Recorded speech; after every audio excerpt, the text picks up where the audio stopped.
네. 떨어질 시그널이 없다. 기다리지 말라고 얘기를 했어요. 6월 이전에 뭔가 접근을 해야 돼요. 근데 저는 여기서 앞으로 시장을 대응할 수 있는 방법이 뭐냐면요. 2주 만에 저희가 뵙는 건데 네. 어마어마한 일이 부동산 시장에는 있었죠. 네, 2월 4일 날 네. 정말 엄청난 일이 있었는데 예.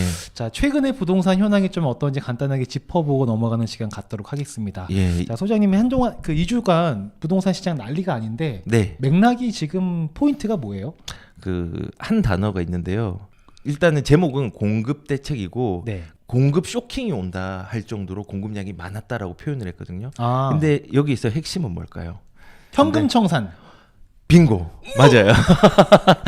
현금 청산이 현금 여러분 제가 청산. 부동산 잘 모르는 척 하지만 내공이 차곡차곡 쌓이고 있습니다. 근데 이게 그 센터 좀 여담을 좀 계속해서 죄송한데 예전에 센터장님은 제가 이제 이런 정책이 나오면은 아 정책이 나왔구나라고 생각을 했어요. 근데 요즘 센터장님이 부동산에 관심을 엄청 많이 가지시거든요. 왜냐면은 비즈니스도 연결이 되고 다양한 것 때문에 좀 그런 것 같아요. 네. 근데 이번에는 공급 대책이 나오는데 저희가 쉬었잖아요. 그러니까 전화가 온 거예요. 아 이거 지금 중요한 대책이 나왔는데 이거 맞아. 제 지금, 전화 드렸어요. 어떻게 지금 이제 아니, 연결이 그날 되는 거죠? 제가 딱 이렇게 질문드렸어요. 소장님 이사 대책에 나왔고 85만 원으로 물량을 공급한다고 합니다. 그러면 네. 집값 떨어져요 안 떨어져요? 네. 이렇게 제가 여쭤봤었죠. 예. 그래서 제가 답을 했죠. 네. 아, 실현 가능성이 없는 정책이다. 네, 유토피아다. 예, 네. 예. 그 유토피아라고 하기에는 지금 이제 피해를 받는 사람이 많으니까 사실은 그런 표현보다는 좀 부작용이 좀 많아서 아쉬움으로 남는 게 좀 많다라고 표현을 할게요. 맞아요. 아까 말한 것처럼 키워드는 현금 청산이에요. 네. 왜 그러냐면은 그 이사 대책의 핵심은 모든 사업들 예를 네. 들어서 이제 여러 개로 나눴어요. 공공에서 복합적으로 사업을 하겠다. 그 복합적인 사업 안에는 역세권을 사업을 추진을 하겠다. 그다음에 준공업 지역 추진하겠다. 그리고 노후된 주택들 추진하겠다. 이게 이제 하나의 맥락이고요. 두 번째는 정비 사업을 공공에서 직접 하겠다. 직접 하겠다. 그게 두 번째고 그다음에 재생 사업, 그다음에 신규로 빈 땅에다가 집을 짓는 거, 뭐 그다음에 가로주택 정비 사업 같은 소규모 주택 요 5가지가 나오는데 이 5가지 중에 모든 핵심은 뭐냐면요. 공공이 주도한다. 맞아요. 이진학님도 말씀해 주셨습니다. 예. 공공. 네. 공공이 주도하는데 공공이 주도하면 좋은 거잖아요. 네. 근데 왜 안 좋을까요? 차이를 알려드릴게요. 자 보세요. 그 중에서 제일 물량이 많이 나고 핵심이 되는 게 이제 복합 사업이랑 그다음에 그 정부 직접 그 공공에서 직접 정비 사업을 한다는 거예요. 네. 근데 정비 사업을 예를 들어 볼게요. 정비 사업이라는 거를 재개발 재건축 있죠. 네. 그거는 부수고 새로 만드는 거잖아요. 네. 네. 새로 만드는 건데 민간이 할 경우에는 내가 소유자가 돼서 주체가 되어서 사업을 하겠다. 네. 주인의식을 가지고 내 땅이니까 내 집이니까. 그렇죠. 근데 공공에서 주도를 하는 거 예전에는 공공에서 참여하겠다까지 네. 나왔어요. 지금은 공공한테 너희 소유권을 줘. 그리고 내가 주도하고 수익은 내가 배분하겠다. 근데 소유권을 달라는 얘기는 소유권을 주면 네. 소유권을 가져간 사람도 뭔가를 줘야 될 거잖아요. 네. 돈을 줘야 될 것 같은데 네. 그 값을 책정할 때는 어떻게 책정해요? 그러니까 그거를 수익을 인센티브를 많이 주고 용적률을 많이 주고 네. 그다음에 수익의 10에서 30%를 돌려주겠다라고 네. 정부에서 했는데 그 10에서 30%가 뭐 지금 우리가 민간에서 만약에 100 중에서 네. 한 50을 가져갈 수 있다면요. 거기서는 100 중에서 뭐 물량은 늘렸지만은 네. 총체적으로 한 10에서 30% 정도만 주고 그 외의 거는 뭐 공공의 임대주택을 짓는다든지 아니면 좀 특별 계층이라고 해서 조금 저소득층에 대한 부분들로 준다든지 이거를 네. 배분을 거기서 하는 거예요. 네. 그래서 뭐 절대적으로는 30%가 높아 보이지만은 상대적인 규모로 볼 때는 사실은 그 수익이 저는 작지 않을 것 같아요. 근데 중요한 핵심 뭐냐면요. 소유권을 가져간다예요. 소유권을 가져간다. 소유권을 가져가는데 이게 이런 거예요. 만약에 이제 재개발 재건축을 하면요, 토지 등 소유자 등이 네. 10% 정도를만 동일해서 신청을 하면은 네. 사업을 하겠다는 의지를 표명한 거예요. 10%요? 예, 10%. 그리고 그 사업이 진짜 실행되고 이제 공공에서 주도를 하려면은 그 이제 모든 토지 등 소유자의 3분의 2, 네. 3분의 2의 동의를 얻어야 되는데 네. 동의를 얻는 기간이 1년 안이어야 돼요. 아, 그것도 기간이 있군요. 예. 그리고 1년 안이 아니면은 해산이 되는 거예요. 해산이 되는데 중요한 거는 이제 이사 대책 이후에 네. 이사 대책 이후에 지금 아직까지 어느 지역인지 말해주지 않았지만 네. 그 지역에 집을 사면은 네. 만약에 우리가 제일 중요한 거는 재개발 재건 쪽에서는 입주권이 나오는 건데 네. 입주권 안 주고 네. 현금 청산하겠다. 현금 주고 끝내겠다. 근데 현금 주면 좋죠. 뭐 네. 제값 주고 주면 좋은데 네. 이게 공시가, 감정가, 네. 감정가로 측정을 해가지고 값싸게 주는 거예요. 예를 들어서 내가 빌라를 P를 주고 한 5억에 샀어요. 네. 5억에 샀는데 감정을 해보니까 얘가 감정가 좀 낮거든요. 네. 그럼 한 4억이 됐어, 3억이 네. 됐어. 네. 그럼 오히려 헐값에 돈을 받고 내가 나와야 되는 거예요. 사실상 뺏긴다고 봐도 되는 거 아니에요? 강제 수용이에요, 사실상. 그쵸? 네. 예, 그러니까는 공공에서 알아서 할게. 그리고 이사 대책 이후에 뭔가 들어오면은 너희들 내 강제 수용하겠다. 사실은 그 의미거든요. 그래서 요즘에 빌라를 매수하거나 이런 역세권 쪽에 매수자가 품귀 영상이라는 얘기도 있는 것 같던데. 조심스럽죠. 예. 그렇죠. 그래서 어떤 분은 또 이런 의견이 있더라고요. 매수 거래가 아예 없게 만들어서 네, 가격을 네, 떨어뜨리게 만든 다음에 네, 그 다음에 이렇게 수용을 하겠다. 네. 뭐 그 전략이다. 정부는 네. 뭐 이런 뭐 음모론이라고 해야 될까요? 뭐 그런 설도 있던데요. 네. 사실은 이 정책이요. 현실성이 없는 정책인 게 뭐냐면요. 지금 공급을 한다고 하잖아요. 네. 근데 패스트 트랙이라고 해서 행정 절차를 간소화하는 거예요. 네. 간소화하는데 5년 안에 원래 12년 걸리는 걸 5년 안에 절차를 공공이 하면은 너희들 갈등도 많고 절차도 많고 한데 그거 내가 다 다이어트 시켜가지고 5년 만에 할 수 있게 하겠다라고 얘기를 해요. 네. 얘기를 하는데 사실상 이 정책이 5년 안에 공급 물량이 나오는 게 아니라 부지 물량이 나오는 거예요. 그러니까 무슨 말이냐면은 입주 물량이 5년 뒤에 딱 나오겠다 이게 아니라 네. 부지 확보하는데도 5년 걸릴 수 있어요. 부지 확보하는 예. 데만. 근데 이제 5년 안에 불가능한 게 지금 아무리 빨리 한다고 하고 패스트 트랙을 한다고 해도 이 이해관계자들 내 땅을 내줘야 되는 상황들을 설득을 해야 되는데 네. 그 설득이 되겠냐고요. 그 쉽지 않겠죠. 예, 쉽지 않죠. 네. 그래서 그런 부분도 어렵고 이제 중요한 핵심이 뭐냐면요. 추진 일정에 보면요. 전부 다 이제 3월하고 6월 네. 올해 6월 안에 실행 계획을 하겠다는데 그 내막을 뜯어보면요. 현실성이 없다는 게 나와요. 왜냐? 만약에 지금 아까 전 3분의 2를 동의를 얻는 게 1년 정도 걸린다고 했잖아요. 네. 지금 만약에 3월 6월에 시행이 돼 가지고 6월에 시행돼서 1년이 지났다고 쳐봐요. 네. 지금 임기 끝났어요, 안 끝났어요? 끝났. 대통령 선거가 네. 내년에 있잖아요. 네. 네. 그 이후에 만약에 내가 자신이 있으면은 선거 전에 결과를 내야 되겠죠. 네. 근데 자신이 없으니까는 선거 뒤로 미룬 거예요, 사실은.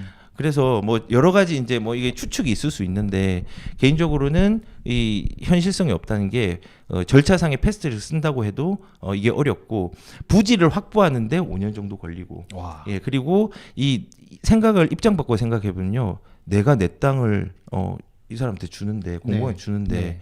이게 쉽게 안 줘요 이익이 안 되거든요 많이 네. 따지고 네. 보면은 네. 그래서 아마 현실적으로 공급 물량이 지금 뭐 9만 얼마 서울에서 나온다고 하는데 제가 볼 때는 10% 미만, 5% 미만도 안 될 수 있어요. 야, 결국은 공급 대책이었지만 사실상 공급하는 게 쉽지는 않겠네요. 착시 효과를 노린 거죠. 3월달 왜 3월달이냐? 보궐선거 이전 직전 6월달은 결과가 6월달에 나올 수 있으니까 네. 1년 뒤면은 그러면은 이게 결과를 내기 전에 착시적으로 선심성 포퓰리즘이 될 수 있는 부분이 충분히 있단 말이에요. 그래서 그렇겠네요. 저는 개인적으로는 이게 현실성이 없다는 게 소유권을 가져가면서 수익을 아마 꼼꼼히 따져볼 수 있는데 아마 수익이 생각보다는 많이 안 나올 거예요. 그리고 재건축 같은 경우는 보통 좋은 동네에 들어와요. 네. 좋은 동네에 들어오는데 임대주택 비율을 엄청 높이면서까지 여러 가지 뭐 한다는 것 자체는 좀 어불성설이고 네. 당근책으로 준 거는 초과이익 환수제라는 부분하고 네. 실거주 요건이라는 게 있거든요. 네, 실거주를 해야지 입주권을 주는 거. 네. 그걸 완화한다고 하지만은 여기에 반응하는 데는 몇몇 있을 수는 있겠죠. 하지만 대부분은 네. 계산기 두드려보고 이게 아니라고 생각을 할 수 있는 가능성이 훨씬 커요. 네. 이번 공급 대책을 기다리면서 많은 무주택자분들이 네. 기대를 많이 하셨을 거란 말이에요. 네. 그럼 그분들께서는 지금 굉장히 좀 절망스러울 수도 있겠네요. 저는 개인적으로는 이번에 정책이 확정적인 기준이 안 나왔기 때문에 네. 지역이 아직 뭐 내부적으로는 뭐 20곳, 22곳 지정이 되었다고 하는데 아직 모르니까는 불안한 거고 네. 그리고 기다리려고 하니까는 이게 언제 나올지 모르는 기다림이 있는 그러니까요. 거예요. 그리고 더 문제는 뭔지 아세요? 지금 분양을 기다리는 사람들이 많잖아요. 네, 네. 근데 분양도 지금 소득 수준을 높여가지고 예전에는 소득 수준의 뭐 100% 정도까지 네. 가 거기 지원할 수 있는 대상이 됐는데 지금은 120%로 늘렸어요. 그러면 경쟁 상대가 많아지겠죠. 그리고 두 번째는 HUG라고 이제 분양가를 관리하는 데가 있어요. 보증보험에서. 근데 이번에 보증보험에서 분양가를 거의 90%까지 네. 시세 주변 시세 90%까지 올렸어요. 원래 오. 훨씬 싼데 그러면은 분양가도 비싸져요. 네. 그래서 나중에 원래 내가 생각하고 예상하고 계획했던 분양지의 분양가가 6억이었는데 네. 뭐 이제 한 8억 9억까지 가는 거예요. 그러게요. 그럼 문제가 뭐냐? 비싸니까는 내 계획에 차질이 생기고 사실상 이게 어제 제가 신문에도 읽어드렸는데요. 국민청원까지 나왔어요. 아. 예. 그 우리가 흔히 분양을 기다리는 이유는 네. 시세보다 싸게 살 수 있기 때문에 그렇죠. 분양을 기다리는 건데 예. 그 3기 신도시니 뭐 이런 것들의 그렇죠. 분양을 기다리면서 무주택자분들이 희망을 네. 갖고 있으신 건데 사실상 분양가가 시세 대비 맞춰져 버리면 네. 기다린 보람이 없는 거네요. 그것도 있고 그다음에 경쟁률도 세지고 네. 확률적으로 더 어려워지고 그러게요. 여러 가지 상황이 된 거예요. 그리고 설령 들어간다고 하더라도 지금 현재 정책을 적용을 한다면요. 그 안에서도 이익 환수에 대한 부분들이 들어가요. 아 분양 받으시는 분들도. 예. 그래서 에이. 그렇게 될 수 있는 가능성이 되게 커요. 그래서 네. 아마도 좀 그 사람들이 지금 현재 그 액면적으로 보이는 부분보다 네. 그 뇌에 있는 그러니까 예를 들어서 이제 조금 고급스럽게 용어를 하면 그 의미 1차적인 의미만 네. 물 줘 이러면은 물은 H2O고요. 그거는 어떤 성분입니다. 이렇게 대답할 수 있지만은 네. 사실은 그 필요한 대답은 물은 뭐 그 물이 목마르시군요. 물 가지고 오란 말이죠라는 화용론적인 측면도 접근을 해야 되거든요. 그래서 그 2차적인 의미가 뭔지도 사실은 좀 잘 파악하고 가야지 피해를 안 볼 수 있다는 생각이 들어요. 그러게요. 네. 요즘에 진짜 집값이 항상 뭐 이제 이런 말 하는 것도 지겨울 정도로 너무 계속 지겹죠. 사상 네. 최고치 뭐 계속 올라간다, 뭐 유동성 과다 네. 뭐 이런 얘기가 계속 있는데 네. 그러면서 한편으로는 어떤 분들은 지금 버블이다. 네. 이게 꺼질 거다. 음. 이 상태로 영원히 계속 갈 수는 없을 것이다. 네. 그러니까 꺼질 때까지 기다렸다가 내 집 마련을 해야 되는 타이밍을 네. 잡아야지. 지금 하면은 끝물 타는 거다라는 생각들이 많이 있으실 거란 말이에요. 네. 근데 그런 마음으로 계속 1년이고 기다렸는데 네. 정부는 기다리면 기회가 올 거라고 계속 얘기했었고 그 그쵸. 말도 믿었고 근데 계속 시간이 가면 갈수록 집값은 더 오르기만 하고 뭔가 조정이 오거나 그럴 기미는 안 보이는 것 같고 네. 지금도 이사 공급 대책을 필두로 해서 뭔가 조정이 일어나고 집값이 좀 안정화되기를 기대하신 무주택자분들이 많으실 텐데 네. 많은 실망이 있으실 것 같아요. 그렇죠. 실망이 있고 저도 제 영상에서 이제 기다리지 말라고 얘기를 했어요. 네. 왜냐하면은 하락을 하는 기간은요 짧아요. 저번 늘 얘기했지만요. 서브프라임이 연속적으로 하락한 건 11개월, 12개월밖에 안 되고요. 네, 네. 그게 회복된 데는 2년밖에 안 걸렸어요. 네. 그러니까는 결국은 그거를 길게 보고 조금 인내하고 하락장만 안전 마진을 통해서 대비를 한다면은 네. 사실상 우상향을 계속하고 있는 거거든요. 근데 이제 하락을 기다리는데 그래 하락을 기다린다고 쳐요. 그러면은 하락을 기다려요. 한 2년 기다렸어요. 2, 3년 된다고 치면은 예를 들어서 네. 가정한 거예요. 근데 80% 올랐어. 예를 들어서 네. 80% 올랐는데 80% 너무 심하다. 한 20% 올랐는데 떨어지는 게 5%밖에 안 돼. 그러면은 이만큼 올랐다가 이만큼 떨어진 거. 예, 그렇죠. 그래서 그렇게 되면은 사실은 기다린 보람이 없는 거예요. 그렇죠. 예. 그래서 결국은 지금은 돈의 가치가 떨어지고 있기 때문에 숫자만 올라가는 게 중요한 게 아니라 그 숫자 안에 내면에 있는 화폐 가치가 떨어지고 있다는 거를 네. 해야 돼요. 우리가 이제 그 통화량이 많아질수록 그 화폐 가치는 또 떨어지고 그쵸. 예, 이제 물가는 상승하는 거잖아요. 네, 네. 예, 그게 이제 뭐 제 이론이 아니라 경제적 이론에서도 그쵸, 어쩔 예, 수 없는 네, 어쩔 수 당연한 없는 거죠. 부분이에요. 통화량이 많아지면은 네. 물가가 올라갈 수밖에 없어요. 그쵸. 지금 이 시장에 우리가 이제 규제라는 게 이렇게 물려 있는 거예요. 그러면서 공급이 좁아졌고 공급이 좁아진 데다가 심리까지 위축됐어요. 네. 그러면은 수요자는 대기하고 있는데 음. 공급자들은 물건을 안 해놓는 지금 시장이 계속 이어지면서 그러니까요. 물건 나올 때마다 신고가를 이루고 있고요. 실제적으로 네. 그 얼마 전에 이제 압구정동에 현대 아파트가 재건축 예정 지구잖아요. 네, 네. 근데 이 예정 지구가 일주일 만에 2, 3억이 올랐어요. 아, 2, 3억이. 일주일 만에요? 네. 와, 왜 무섭다. 그럴까요? 왜냐면 매물이 없어서? 매물이 이제 없어지고 거래가 안 되는 물건이 생길 거예요. 왜냐하면 압구정이 중요한 이유는 파동의 중심에 있는 게 네. 강남이고요. 네. 그 더 중심에 본질적으로는 재건축이 있어요. 네. 재건축의 선두주자는 지금 현재의 선두주자는 반포인데요. 네. 미래의 선두주자는 압구정이에요. 걔가 압구정 파동을 현대아파트. 그쵸. 딱 파동을 치잖아요. 네. 그러면은 옆으로 확 퍼져요. 가격이. 음. 그러면서 끌어올리는 거예요. 약간 이런 거죠. 고구마 줄기 잡아 네. 당기면 줄줄줄 따라 올라가듯이. 근데 왜 올랐냐면요. 규제 때문에 그래요. 왜냐? 압구정동 이제 올해 3월 정도에 네. 이제 재건축 조합 설립 인가를 내지 못하면요. 네. 현금 청산 대상이 돼요. 그러니까 입주권을 부여받지 못하는 네. 거예요. 2년 실거주를 하지 않으면은. 약간 말건 죄송합니다. 네. 현금 청산이라는 게 예. 그 수용하고 현금으로 주고 청산 끝 나가세요. 요구한다는 거죠. 그러니까 그냥 쉽게 말하면요. 실거주 2년의 의무가 부과가 되는데 그 네. 2년을 하지 않으면은 분양권을 못 받아요. 입주권을 못 받아요. 내가 아파트에 못 들어가는 거예요. 그냥 현금으로 청산하고 돌려받는 대상이 되는 거예요. 다른 데 가서 사세요. 예, 예. 이렇게. 그런데 이제 그게 얼마 안 남았는데 압구정 같은 경우는 진짜 미국에서까지 서명을 해가지고 네. 이 총회를 열어가지고 사구역 같은 경우 조합 설립 인가를 했어요. 네. 근데 조합 설립 인가를 하면요, 제가 얘기했잖아요. 행정 절차가 단계를 밟을수록 네, 네. 가격은 계단처럼 오른다고. 네. 근데 공급이 막힌 시장이고 성수기까지 결합되고 그 다음에 이제 재건축의 행정 절차가 진행이 돼 버리니까 네. 가격들이 확 뛴 거예요. 어. 자, 그럼 이게 어떤 현상이냐면요, 이제 도미노처럼 일어나요.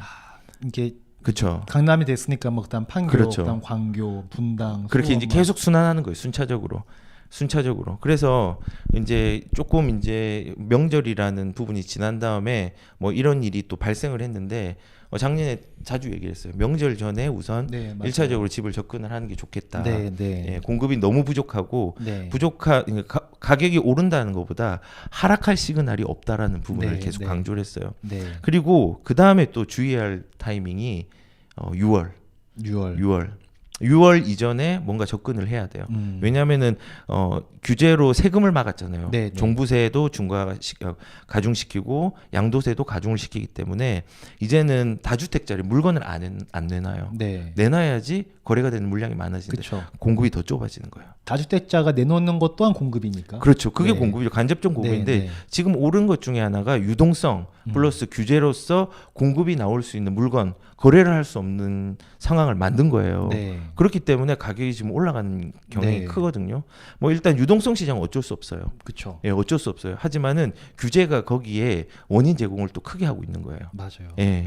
그 서울 집값이 작년에 미쳤다 할 정도로 올랐다고들 표현을 하잖아요. 네.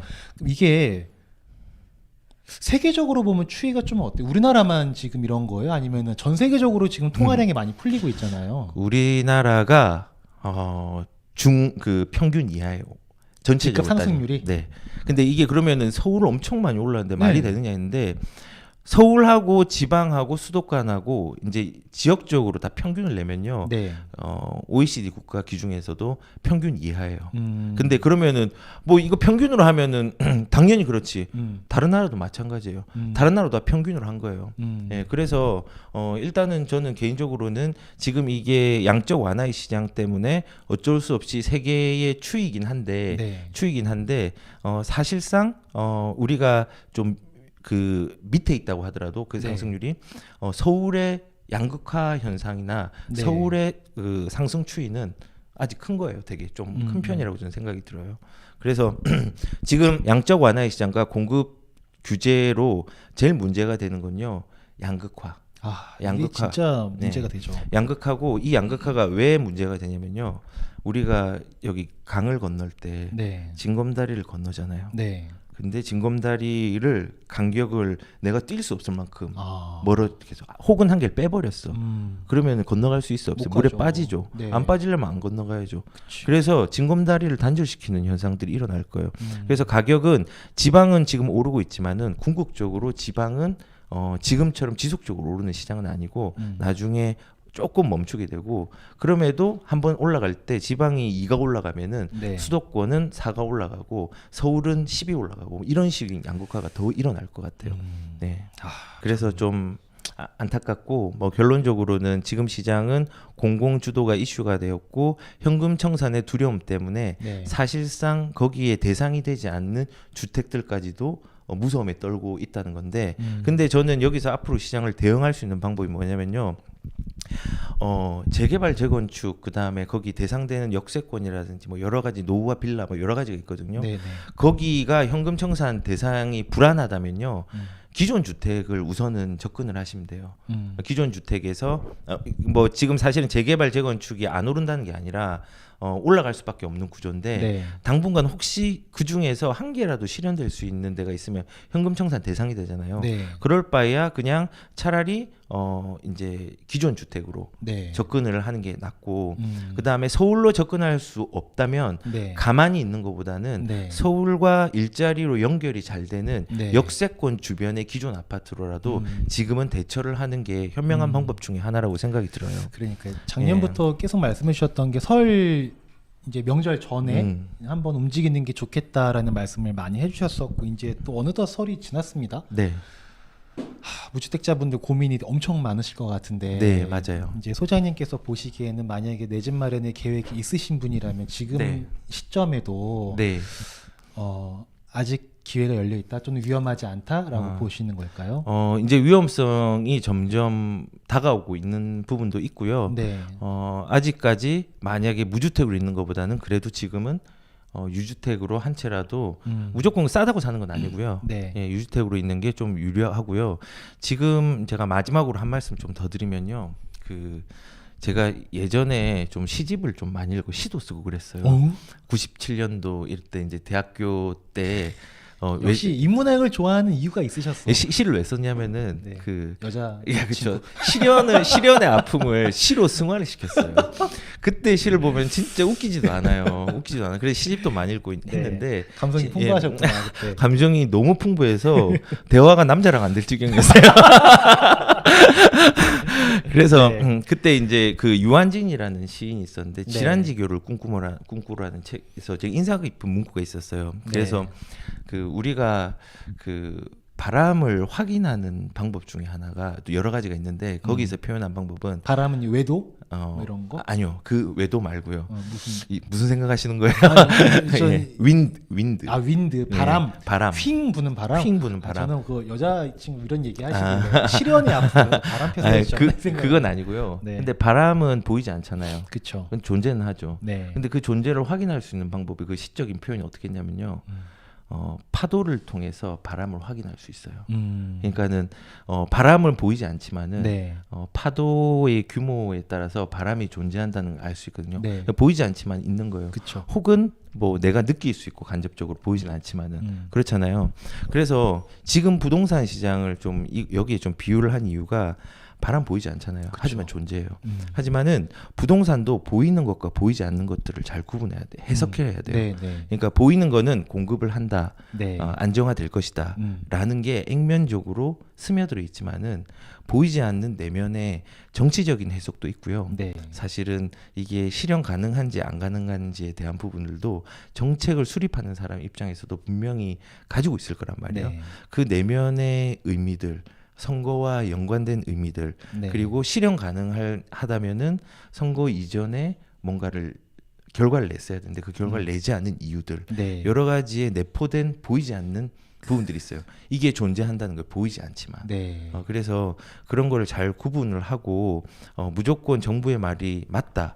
그거보다는 정부에서 하는 내용에 대한 그 2차적인 의미를 잘 해석해서 네. 대처를 해야 돼요. 그 2차적인 걸 해석을 하면 결론은 뭐냐면요. 가격이 많이 오른다가 중요한 게 아니라 유동성 시장하고 결합되었는데 네. 지금 시장이 화폐 가치가 떨어지면서 규제로 인해서 공급 막힘이 일어나고 떨어질 수 있는 시그널이 없다. 어. 올라갈 수 있다가 아니라 네. 떨어질 시그널이 없다라는 거를 조금 해석을 해야 될 것 같아요.